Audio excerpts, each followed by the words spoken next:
How's it going, guys? Cody, guys, back again, dropping yet another video. Right, guys, as you can see from the title of this video, this vlog is going to be on yesterday's TV appearance and stuff. So obviously, you've seen that I was up really early yesterday morning, had my coffee on and stuff. Didn't sleep very well because I was excited. I was actually excited for the first time in an interview in a very long time. Obviously, I was looking forward to linking up with Frenchy again. So yeah, I was absolutely knackered. I got a coffee, got a shower, I got ready and stuff. I was debating, I was gonna suit it. I was just gonna like wear just like a t-shirt or a polo neck or something, and like my jeans and my Timberlands. Ended up going for a shirt because I wanted to look smart with jeans, but yeah, I didn't really feel it. I don't like wearing shirts, man. They restrict me, and I look like I'm on the defendant and stuff. So anyway, so I got a shower, got ready. Transport was supposed to be here at 8:15. So then they sent me a text, your taxi's on the way. I've tracked the taxi.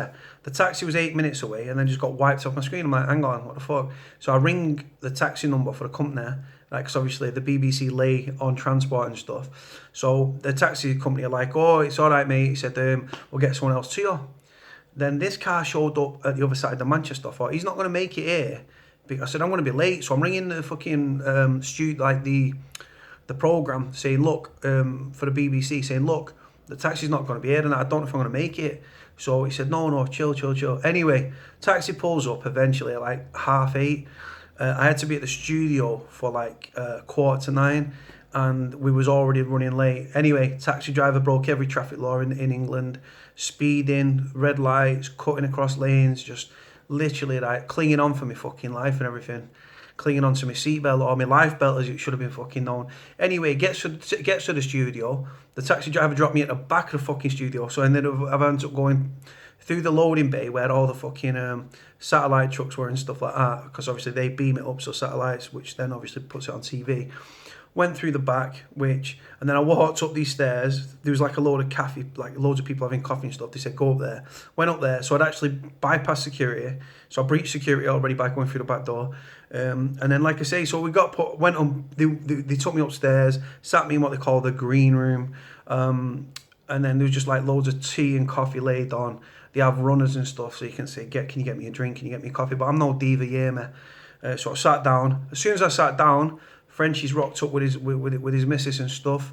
So linked with Frenchy, we was having a laugh and a chat and stuff. Nicky Campbell, the presenter, came over, introduced himself and stuff. He got Frenchy's back up straight away. He walks up to Frenchy, goes, yes, because you was the devil, weren't he? And speaking to him like he was a child and stuff. And Frenchy was like, I looked at Frenchy, and Frenchy looked at him and was just sort of like, this guy's a prick. Anyway, we had a picture with Nicky. We had a picture and everything like that, but Frenchy was still like a bit wound up about it. Just thinks it's a fucking bell end. So then that was it. So then eventually they took us downstairs.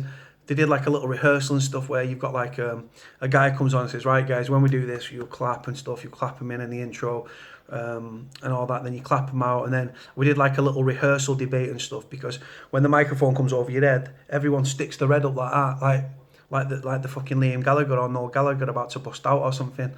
So we had a little debate and stuff like that. There was a journalist that was on the programme, a ginger-haired woman.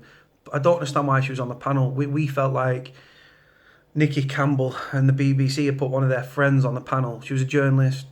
These people write cushy headlines about prisons and obviously knife crime. What do they know about knife crime? Middle class fucking tossers. Anyway, the debate was opened up, guys, as you probably saw if you watched it. If not, you can catch it on the BBC iPlayer, BBC The Big Questions. They was talking and stuff, right? And then I thought, right, I was a featured guest, as was Frenchy, right? But we wasn't on the front row. But featured guest means that we're going to come to you, and then you speak, right? So obviously there was a comment about prison and stuff, and like I thought, well, reoffending rates, like 44% of men are reconvicted within 12 months. That goes up to 59% for those that are serving 12 months or less, right? So I put my hand up with the intention thinking, right, well, I'll just make a quick comment now, and then down the line, I'm going to be a featured guest, and they're going to come to me, and then I can open a can of worms, right, and say exactly what I wanted to say. They came to me, I spoke for about a minute and a half, just saying, look, prison doesn't work, reoffending rates and stuff like that. I made more criminal connections in prison, rehabilitation's a made-up word and stuff like that. Just a quick comment, and then normally where I don't shut up, as you fucking guys know, because I do so many vlogs and talk so much, I thought, right, I made my comment, and then I stopped. with the intention of they're going to come back to me. They never came back. My hand was up, my hand was up, my hand was up. I didn't need the toilet. I was just desperate to fucking have my say.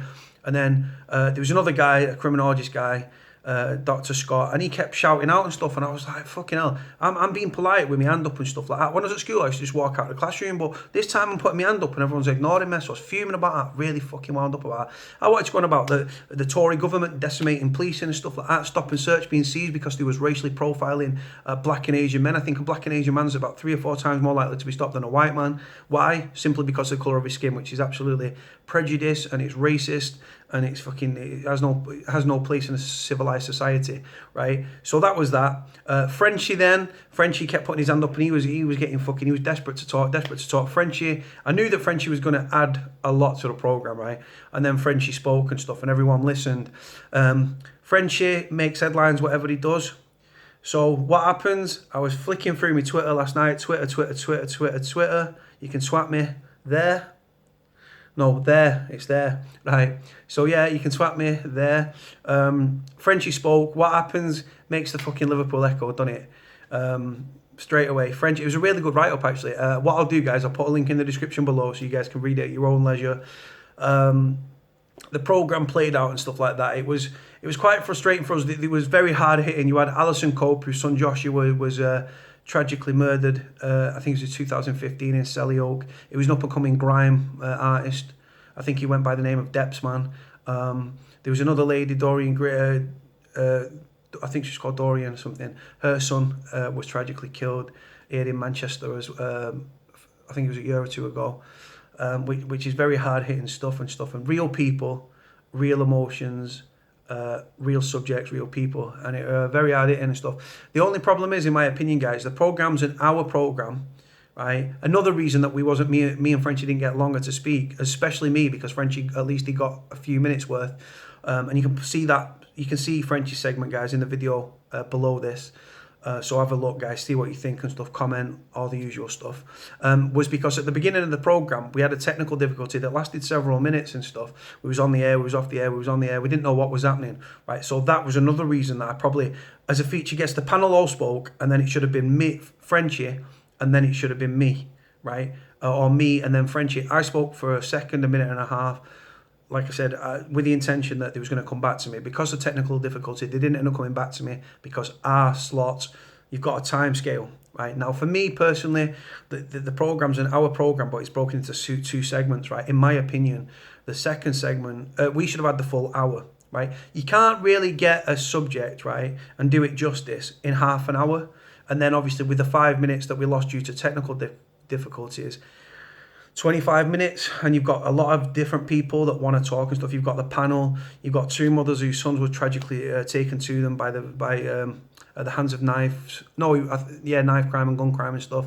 You had a former gang member, obviously I've been involved with gangs and stuff. You had a former retired detective, he wanted to carry on talking. We actually swapped numbers yesterday. He actually investigated the case of the gang that I used to be associated with, a guy called, I think he's called Rod Carter, former GMP detective.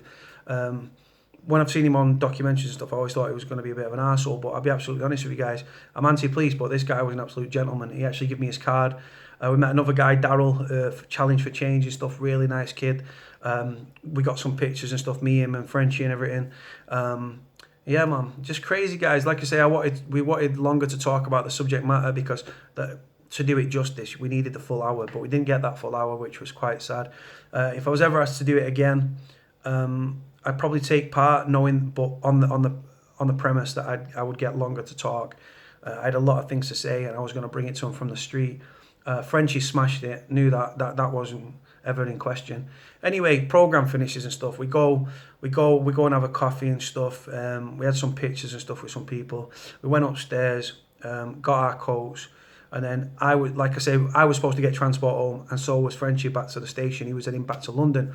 But I said, Frenchy, I could really, really do with doing this Q&A. I've got a lot of questions from a lot of interested people.